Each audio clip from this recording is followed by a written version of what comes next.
held to account for things that I have said, and in turn I allow myself to hold other people to account under the same principle.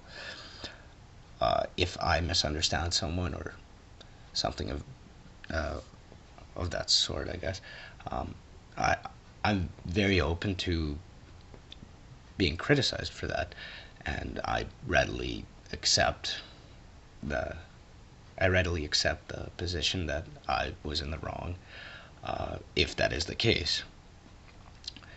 Anyways, where was I going? Oh yeah, now to the point of the entire rant. I find myself in great agreement with the critical G in his recent video, which was a response to integral math. And I believe many other MRA enthusiasts probably are in agreement too.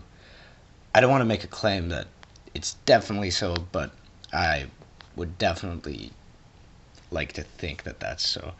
I guess only time will tell. But I'm in agreement with the notion that the MRM is in need of a more concrete stance.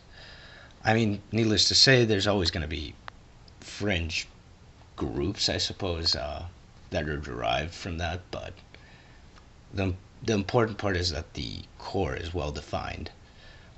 And one of the reasons why it needs to be so is because by poorly defining something, you essentially you can attain a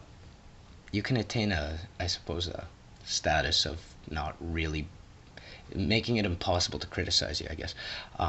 Basically, if you're not well defined, it makes it rather difficult to criticize you. And it's the same way that an unfalsifiable hypothesis is not valid because it's not testable, you can't debate it, etc. Because it's you know it's far too open.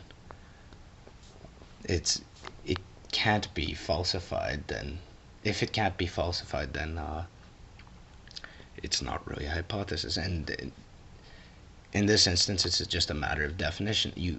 If you create a definition wherein you can't be criticized, you exempt yourself from criticism, you essentially don't have you remove yourself from any culpability or responsibility for your statements and actions, which is most definitely not a stance I support in any human rights movement. Anyways,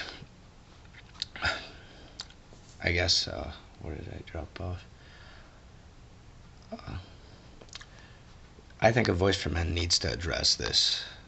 MRAs need to hold other MRAs to account for what they say, and perhaps most importantly, studies we are using to justify certain claims need to be addressed from a non-biased standpoint and scrutinized.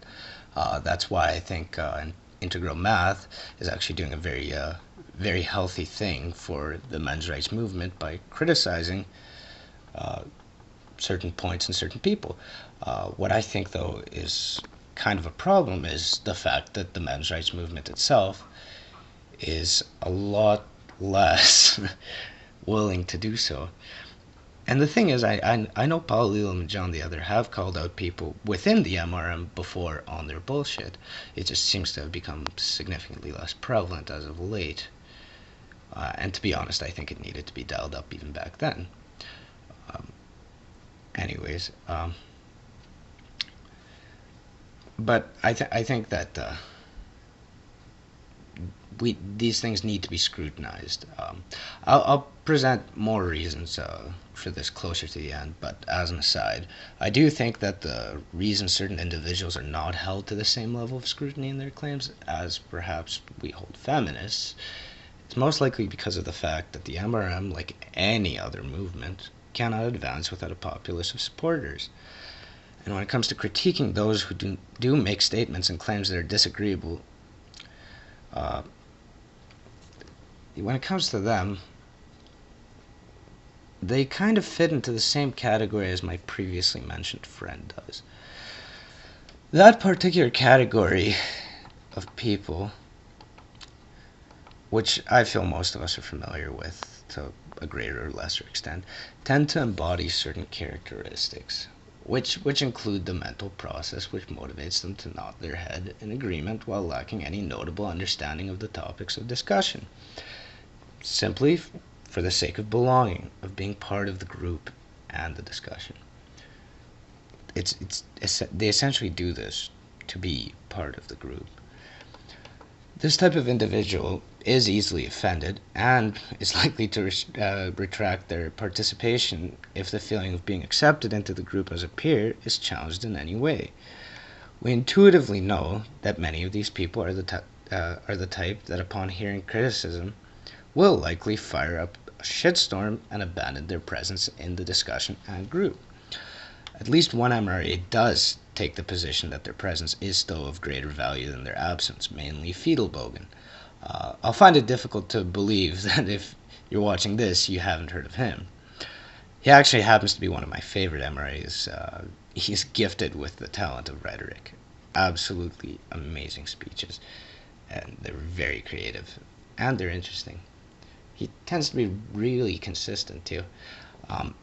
Anyways, if you haven't already, by some incredible miracle of happenstance, checked out his channel, check out his channel.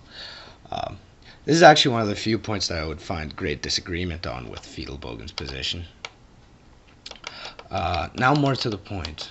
An ongoing and growing concern of mine is that the MRM is allowing ignorant and simply wrong statements to go unaddressed due to a fear of alienating certain members.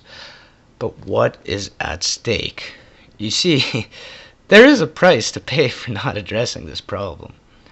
Although there can be a numerical gain, and a gain in power essentially via the numbers, for allowing these comments to go unscrutinized, the cost, I would say, is far too great, because the cost is a growing body of hypocrisy. The solution is, of course, not censorship. This isn't free from thought blogs, but the solution is opposition. Not silence, but argumentation. We cannot allow this kind of behavior to become an element in this movement. I would hate to see Namralt become a frequently used term. And to be fair, it is a poor defense. We all know it to be. We call it out when we see it coming from other people. By taking on the label of MRA, you are held responsible for the MRM. Hold the MRM responsible in return. Hold other MRAs accountable for their statements, myself included. I mean, again, I don't really identify as an MRA, but I am currently participating in this discussion, and you should feel free to criticize me on any points you find disagreeable.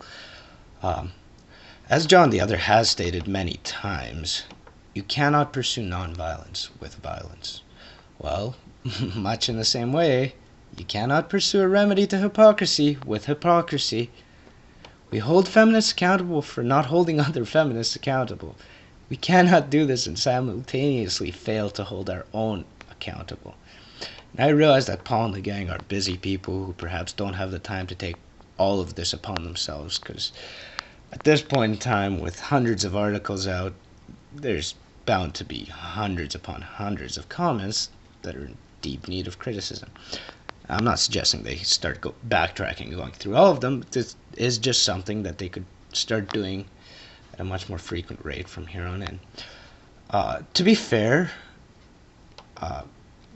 there have been instances in which Paul Elam and John the Other and the other participants of A Voice for Men have engaged in open disagreement with other MRAs, and I'm not talking about those moments where they kind of go on about how, well, I kind of agree, oh no, I don't really agree with this, but moments where they blatantly went out of their way to point out hypocrisy in another MRA's stance.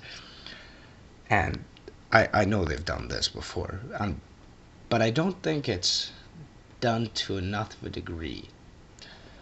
They used to do this a lot more, I find, in their earlier shows. Yeah. My final note is this. It's an absolutely worthless effort to oppose feminists relentlessly if we end up just like them. Anyways, those are some thoughts. In the midst of the ranting and hundreds of side notes, I know I missed several points I wanted to mention. but I honestly can't recall them right now. So I might address them in a later video. Thanks for listening. Have a good night.